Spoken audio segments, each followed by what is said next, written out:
Hello everyone. So friends, welcome to our daily live current affair show, जहां पर हम इसी तरीके से हर रोज आपके साथ लाइव जुड़ते हैं ताकि जितने भी इंपॉर्टेंट न्यूज़ और अपडेट्स हैं उन्हें हम आपके साथ कवर कर पाएँ, डिस्कस कर पाएँ। इसके लिए आपको करना क्या है, सिंपली हमारे इस यूट्यूब प्लेटफॉर्म को सब्सक्राइब करना है और साथ ही साथ नोटिफिकेशन बेल को भी प्रेस करना है, ताकि अगर आप देखिए किसी भी कम्पिटेटिव एग्जाम की अगर प्रिपरेशन कर रहे हो, चाहे मैं बात करूँ बैंकिंग, एसएससी, रेलवे या जो बाकी भी हमारे स्टेट लेवल के एग्जाम्स होते हैं, तो उससे रिलेटेड वीडियोस हम यहाँ पे आपके लिए रेगुलर बेसिस पर लेके आते हैं। करंट अफेयर्स एनालिसिस के अलावा भी क्वांट, रीजनिंग, इंग्लिश सब्जेक्ट से रिलेटेड वीडियोस जहाँ पर आपको, अगर आप प्लेलिस्ट में जाएंगे तो आपको ऑलमोस्ट सारे टॉपिक्स कवर्ड मिलेंगे। तो आपको सिंपली हमें बस सपोर्ट करना है, सिंपली सब्सक्राइब करके। तो स्टार्ट करते हैं आज का ये सेशन, जिसमें हम मेनली कवर करेंगे 18th ऑफ मार्च और 19th ऑफ मार्च के अभी तक के करंट अफेयर्स अपडेट्स को। तो पहला आज का हमारा अपडेट है वो है, गवर्नमेंट ने इंट्रोड्यूस कर दिया है व्हीकल स्क्रैपिंग पॉलिसी को, जिसकी अनाउंसमेंट देखिए आपको पता होगा कि यूनियन बजट जब पेश किया गया था तब इसके बारे में बताया गया था, बट इसकी डिटेल्स जो है, ठीक है ना, इंपॉर्टेंट जो डेडलाइंस है उसके बारे में इंफॉर्मेशन कल जो है लोकसभा में यूनियन मिनिस्टर जो है रोड ट्रांसपोर्ट और हाईवेज के नितिन गडकरी, उन्होंने इसकी पूरी डिटेल बताया कि जो व्हीकल स्क्रैपिंग पॉलिसी है, इसका मेन एम आपको पता ही है कि जितने भी पुराने अनफिट और पोल्यूटिंग व्हीकल्स है जो ज़्यादा पोल्यूशन करते हैं उन्हें फेज्ड मैनर में जो है बाहर करना। ठीक है, इस व्हीकल स्क्रैपिंग पॉलिसी के तहत अगर आपके पास कोई भी पर्सनल व्हीकल है, तो उसका आपको देखिए फिटनेस टेस्ट कराना पड़ेगा ऑटोमेटेड सेंटर्स के अंदर आफ्टर 20 ईयर्स। अगर आपको 20 साल हो गए उसको यूज़ करते हो तो आपको उसका फिटनेस टेस्ट कराना पड़ेगा। वैसे ही अगर आपके पास कोई कमर्शियल व्हीकल है, अगर आप कमर्शियल व्हीकल यूज़ कर रहे हैं तो उस केस में आपको 15 साल के बाद ये टेस्ट कराना पड़ेगा। ये एक इंपॉर्टेंट, एक तो आपको टाइम पता होना चाहिए कि पर्सनल व्हीकल के केस में टाइम है 20 साल के बाद आपको इसका फिटनेस टेस्ट कराना पड़ेगा, और कमर्शियल व्हीकल के केस में 15 साल। ठीक है, और अगर बात करें इस पॉलिसी के बारे में, तो it will come into effect from 1 अप्रैल 2021। तो देखिए मार्च मंथ अब लगभग खत्म ही होने वाला है, तो 1 अप्रैल 2021 से it will come into effect. और जो रूल्स रहेंगे फिटनेस टेस्ट से रिलेटेड, स्क्रैपिंग सेंटर्स जो बनाए जाएंगे उनकी जो टेंटेटिवली जो उसके रूल्स हैं वो नोटिफाई कर दिए जाएंगे 1 अक्टूबर 2021 तक। ठीक है, तो जितने भी हमारे फिटनेस टेस्ट और स्क्रैपिंग सेंटर सब बनाए जाएंगे कुछ और, तो उसके रूल्स जो है वो नोटिफाई कर दिए जाएंगे 1 अक्टूबर 2021 तक। और जो मैंडेटरी फिटनेस टेस्टिंग जो है कमर्शियल व्हीकल्स के केस में वो स्टार्ट हो जाएगी 1 अप्रैल 2023 से, क्योंकि ऑब्वियस सी बात है काफ़ी बड़े लेवल पे स्क्रैपिंग सेंटर्स को बनाना पड़ेगा। ठीक है, या जो फिटनेस टेस्ट जहाँ पे होंगे, तो उसे 1 अप्रैल 2023 से इनकी स्टार्ट हो जाएगी फिटनेस टेस्टिंग। और अदर कैटेगरी ऑफ व्हीकल्स, खासकर पर्सनल व्हीकल्स के केस में डेट जो है वो है 1 जून 2024। ठीक है, ये फिटनेस टेस्टिंग जो है स्टार्ट कब से होगी ये मैंने तो आपको बताया, बट इसके रूल्स को नोटिफाई किया जाएगा 1 अक्टूबर को, और वैसे ही ऑफिशियली जो पॉलिसी है it will come into effect from 1 अप्रैल। तो कुछ इंपॉर्टेंट डेट्स है, आप इसे नोट डाउन कर सकते हैं। आपके पास भी अगर कोई पर्सनल व्हीकल है तो आपको पता होना चाहिए इसके बारे में सारी डिटेल्स। तो एक तो इसका जो देखिए इस व्हीकल स्क्रैपिंग पॉलिसी को लाने का जो मेन एम वो यही है कि जितने भी पुराने अनफिट और पोल्यूटिंग व्हीकल्स हैं उनको फेज्ड मैनर में बाहर करना, जिसके लिए पर्सनल व्हीकल्स के केस में टाइम रखा गया 20 साल के बाद आपको इसका टेस्ट कराना पड़ेगा, और कमर्शियल व्हीकल्स के केस में 15 साल अगर आपको इसे यूज़ करते हो गया तो।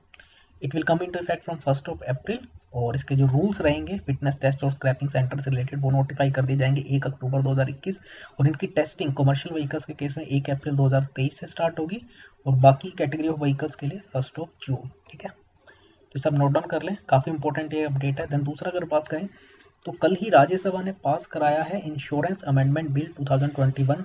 ठीक है, जिससे कि एफडीआई लिमिट यानी फॉरेन डायरेक्ट इन्वेस्टमेंट की जो लिमिट अभी तक इंश्योरेंस सेक्टर में 49% थी, उसे बढ़ा के कर दिया गया है 74%। मैं आपको बता दूं 2015 में भी इसी तरीके से एफडीआई की लिमिट बढ़ाई गई थी। पहले ये 26% हुआ करती थी, तो उसे 49% किया गया था 2015 में, और अब इसे दोबारा से 49% से बढ़ा के 74% किया गया। तो इसके लिए देखिए ओबेसी बात है, एक अमेंडमेंट इंट्रोड्यूस करना था, तो राज्यसभा ने इसको पास कर दिया इस इंश्योरेंस अमेंडमेंट बिल को, जो बेसिकली किसे अमेंड करेगा, जो इंश्योरेंस एक्ट 1938 अभी तक चला आ रहा था। और ये ज़रूरी था, तभी देखिए इस लिमिट को, एफडीआई की लिमिट को बढ़ाया जा सकता था 49% से लेकर, जैसे 74% किया गया है। और कुछ इंपॉर्टेंट अगर प्रोविजंस की बात करें इस जो बिल के अंदर है, वो है कि सबसे पहले तो जो मेजोरिटी ऑफ डायरेक्टर्स होंगे ऑन बोर्ड और की मैनेजमेंट पर्सन्स जिनके पास डिसीजन मेकिंग की पावर होती है, वो रेजिडेंट इंडियंस होने चाहिए, क्योंकि ओबियस सी बात है, देखिए अगर आपके पास किसी कंपनी के 51% या उससे ज़्यादा की शेयर होल्डिंग होती है तो आपके पास काफ़ी सारे इंपॉर्टेंट राइट्स हो जाते हैं वोटिंग से रिलेटेड, इंपॉर्टेंट आप अपॉइंटमेंट्स कर पाते हैं। तो अगर कोई फॉरेन कंपनी के पास अगर इसके ओबियस सी बात है, अगर आपने एफडीआई की लिमिट बढ़ाई है तो कोई भी फॉरेन कंपनी ये इतना इन्वेस्ट कर सकती है, 74% तक। ये इसकी देखिए अपर लिमिट है, ऐसा ज़रूरी नहीं है। गवर्नमेंट ने कहा है कि ये हर इंश्योरेंस कंपनी अपने अकॉर्डिंग डिसाइड करेगी इस लिमिट को, लेकिन अपर लिमिट 74% रखी। और इसीलिए है कि ऐसा ना हो कि देखिए पूरा का पूरा कंट्रोल ही फॉरेन कंपनी के या किसी इंडिविजुअल के हाथ में चला जाए। इसीलिए 50% जो डायरेक्टर्स होंगे, एक तो वो इंडिपेंडेंट होने चाहिए, और जितने भी majority of directors on board है वो सारे रेजिडेंट इंडियंस भी होने चाहिए। इसके अलावा कुछ स्पेसिफिक परसेंटेज इन्हें प्रॉफिट्स का जो इनको प्रॉफिट हो रहा है वो इन्हें रिटेन करके रखना होगा एज जनरल रिजर्व। ठीक है, तो ये कुछ इंपॉर्टेंट प्रोविजन है। इसके अलावा भी ये है कि जितनी भी अब तक रिस्ट्रिक्शंस थी खासकर ओनरशिप को लेके या कंट्रोल को लेके इंश्योरेंस कंपनीज के, उसे भी रिमूव करने की इसके अंदर कोशिश की गई है। इसके बारे में निर्मला सीतारमन ने कहा कि जो बिल है it has been brought after extensive consultation with IRDA, जो इसकी रेगुलेटरी अथॉरिटी है, insurance regulatory and development authority, उनसे कंसल्ट करके जो है खासकर इंश्योरर्स के इंटरेस्ट को सेफ गार्ड करने के लिए जो है उनसे काफ़ी ज़्यादा कंसल्ट करके ही इसको लाया गया है। ठीक है, तो इसको आप नोट डाउन कर लें कि लिमिट 49% से अब करके कितना बढ़ा दिया गया, 74%। नेक्स्ट है हमारा आज का, इंडिया और कुवैत ने एस्टेब्लिश कर दिया है joint commission to enhance ties. तो इंडिया और कुवैत के रिलेशन को और ज़्यादा एनहांस करने के लिए, बढ़ाने के लिए इस जॉइंट कमीशन को एस्टेब्लिश किया गया है। ठीक है, और अगर बात करें इट विल बी, जो जॉइंट कमीशन का मेन काम क्या होगा, it will be charge with formulating the required basis to strengthen the relations between the two countries, चाहे वो एनर्जी की फील्ड हो, ट्रेड हो, economy, investment and human resources. तो इन सभी फील्ड्स के अंदर किस तरीके से भारत अपने रिलेशंस को इम्प्रूव कर सकता है और स्ट्रेंथन कर सकता है कुवैत के साथ, तो ये मेन जो है जिम्मेदारी रहेगी इस जॉइंट कमीशन की। ठीक है, इसे को चेयर कौन करेगा इस जॉइंट कमीशन को, एक तो भारत की तरफ से एक्सटर्नल अफेयर्स मिनिस्टर जो है डॉक्टर एस जयशंकर, और उनके साथ जो कुवैत के एक्सटर्नल अफेयर्स मिनिस्टर है, ये दोनों ही इसको को चेयर करेंगे इस जॉइंट कमीशन को। इसकी जो मीटिंग रहेगी it will be held in each country alternate, यानी एक बार अगर इंडिया में है तो दूसरी बार जो है कुवैत में होगी, फिर इंडिया फिर Kuwait at a mutually agreed time. तो दोनों के ही देखिए हिसाब से जो है जॉइंटली एग्री करते हुए जो है ये मीटिंग को कंडक्ट किया जाएगा। ठीक है, हाल ही में जो है इन दोनों की मीटिंग भी हुई थी, भारत के और कुवैत के एक्सटर्नल अफेयर्स मिनिस्टर की। तभी डिसीजन लिया गया कि एक जॉइंट कमीशन मीटिंग बनाई जाए।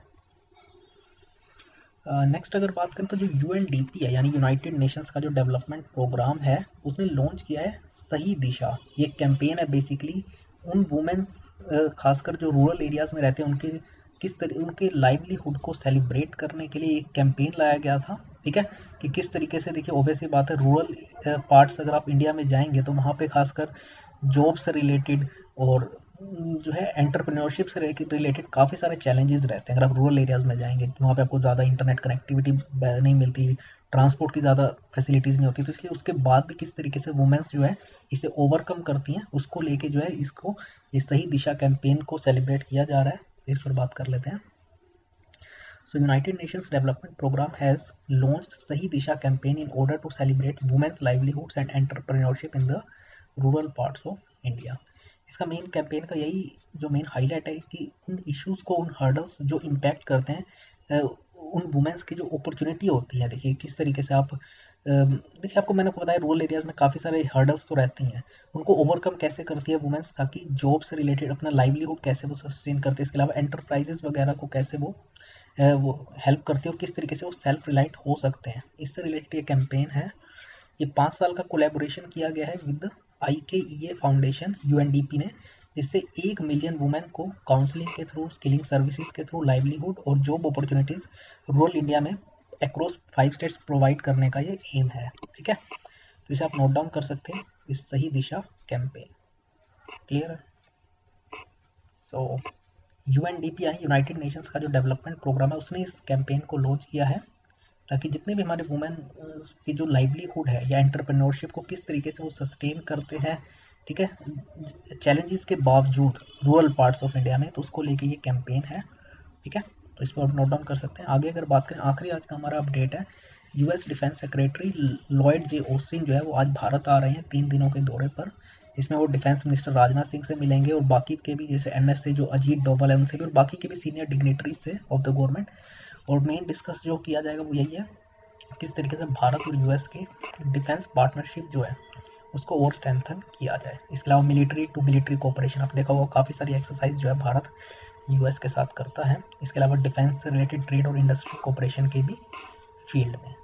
अपार्ट फ्रॉम इट अगर बात करें किस तरीके से free, prosperous and open Indo Pacific region को प्रमोट किया जाए, इसको लेके भी डिस्कशन की जाएगी। तो 3 दिन के दौरे पर आ रहे हैं वो, आ जाएंगे शाम को, ठीक है। और जो भी इसमें अपडेट निकल के आता है कोई अगर, तो मैं आपके साथ ज़रूर आपके साथ डिस्कस करूँगा। आपको क्या करना है, इसी तरह ये आप देख सकते हैं इनकी फोटो, लॉयड जे ऑस्टिन की, ये बाइडन एडमिनिस्ट्रेशन के अंदर इन्हें डिफेंस सेक्रेटरी के तौर पे अपॉइंट किया गया है, ठीक है।